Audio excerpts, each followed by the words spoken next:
Di abad ke-21, kita menganggap listrik adalah hak dasar sama seperti udara yang kita hirup. Tapi, bagi jutaan warga Kiev, pagi ini listrik adalah kemewahan yang baru saja dirampas secara paksa. Bayangkan, kita bangun di pagi hari yang beku, suhu di luar mencapai minus 10 derajat Celcius, dan saat menekan seklar lampu, tidak ada apapun kecuali kegelapan. Tidak ada pemanas, tidak ada air hangat, dan tidak ada koneksi internet. 13 Januari 2026 menjadi titik balik yang mengerikan. Rusia baru saja meluncurkan salah satu serangan udara paling sistematis dalam sejarah perang modern. Menargetkan jantung jaringan listrik Ukraina di tengah musim dingin yang mematikan. Kiev gelap gulita. Ini bukan sekedar serangan militer. Ini adalah teror infrastruktur. Tujuannya bukan untuk merebut wilayah dengan tank, tapi untuk mematahkan semangat manusia dengan kedinginan yang menusuk tulang. Hari ini kita akan membedah laporan terbaru CNN mengenai krisis energi di Kiev, Ukraina, mengapa jaringan listrik menjadi target favorit dalam perang modern, dan bagaimana sebuah bangsa dipaksa berevolusi di tengah kegelapan total. Jangan berkedip, karena apa yang terjadi di sana adalah peringatan bagi keamanan energi kita semua.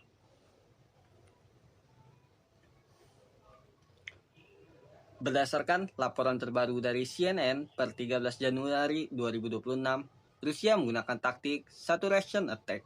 Mereka tidak hanya mengirim rudal jelajah, tapi juga gelombang drone bunuh diri dalam jumlah yang sangat masif untuk membingungkan sistem pertahanan udara Ukraina.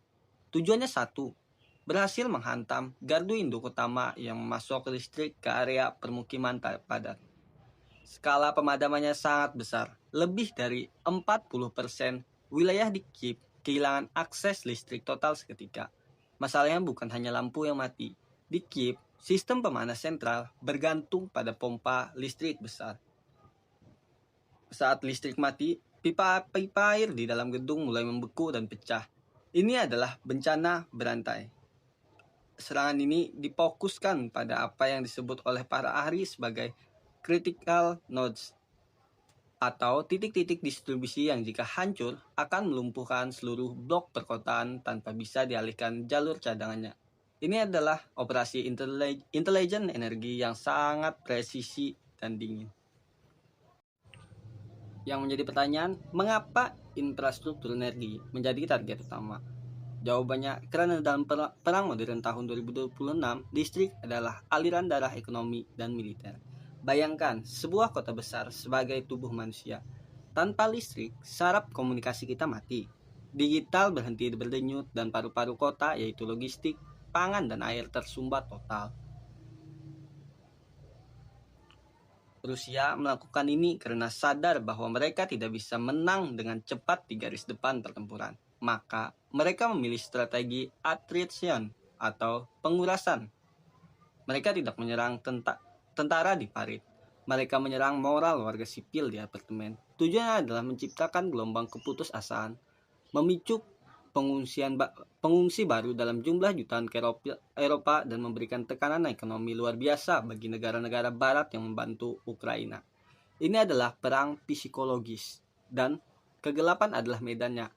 Mereka ingin memaksa Ukraina menyerah di meja perundingan hanya karena rakyatnya sudah tidak sanggup lagi hidup tanpa cahaya.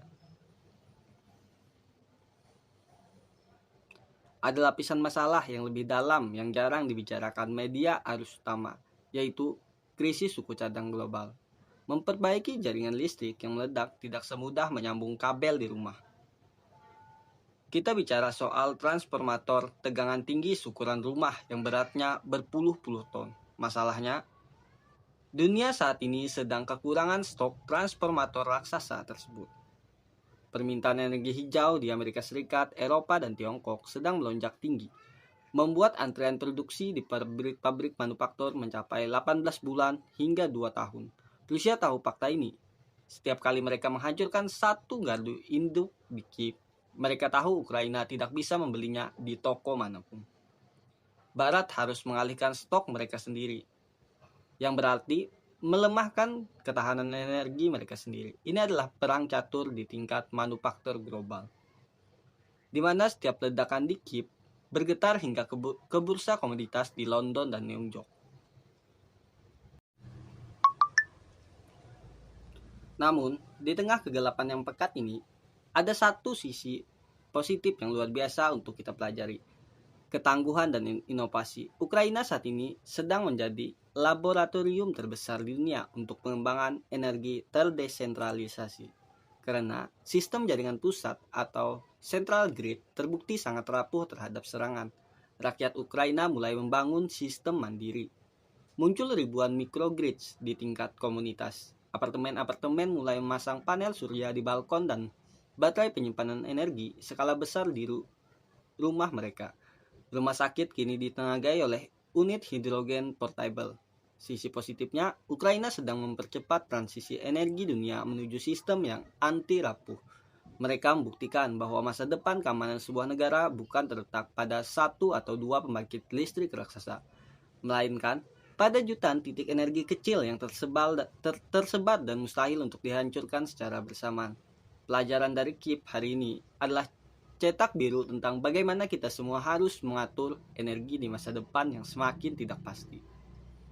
Apa yang terjadi di Kiev hari ini bukan sekedar berita luar negeri yang jauh. Ini adalah cermin yang sangat jernih tentang bagaimana rapuhnya sistem yang selama ini kita anggap stabil dan permanen. Ketergantungan total pada satu sumber energi terpusat bisa menjadi titik lemah terbesar kita di masa depan. Pertanyaan hari ini adalah, jika tiba-tiba listrik di kota kita mati total selama 1 minggu penuh di tengah situasi krisis, seberapa siap kita dan keluarga kita untuk bertahan hidup? Apakah kita sudah memiliki rencana cadangan? Ataukah kita hanya sekedar pasrah pada sistem yang ada? Hargailah setiap watt cahaya yang menerangi ruangan kita saat ini, karena belahan dunia lain, orang sedang bertaruh nyawa untuk mendapatkan sedikit kehangatan.